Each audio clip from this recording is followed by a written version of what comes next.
திருக்குறள் சிந்தனை.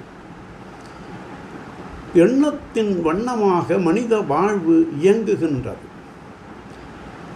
நினைவு நன்றானால் நல்லவனாக உயர்கின்றான், நினைவு தீயதானால் தீயவனாக இழிகின்றான். நல்ல நீர்மைகளுள் நன்றி அறிதலும் ஒன்று. தனக்கு பிறர் செய்த நன்மையை மறக்காமல் உரிமையோடு ஒருவன் ஒழுகி வர வேண்டியது கடமையாகும். நல்ல நன்றி அறிதலோடு இருந்தால் நற்சீர்மைகள் பெருகி வரும்.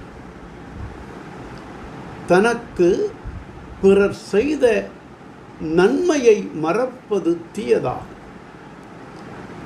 அவர் செய்த தீமையை உடனே மறந்து விடுதல் எப்போதும் நல்லதாகும். பிறர்க்கு உதவி புரிவதும் பிறர் செய்த நன்மையை மறக்காமல் இருப்பதும் பெரும் தகைமைகளாகும். ஆகவே நன்றியை, நன்மையை எப்போதும் நினைத்திருத்தல் வேண்டும். நன்றல்லதை அன்றே மறந்து விடுதலும் வேண்டும் என்று தெய்வப் புலவர் செய்நன்றி அறிதல் அதிகாரத்தில் நன்றி மறப்பது நன்றன்று, நன்றல்லது அன்றே மறப்பது நன்று என்றார். நாளையும் சிந்திப்போம்.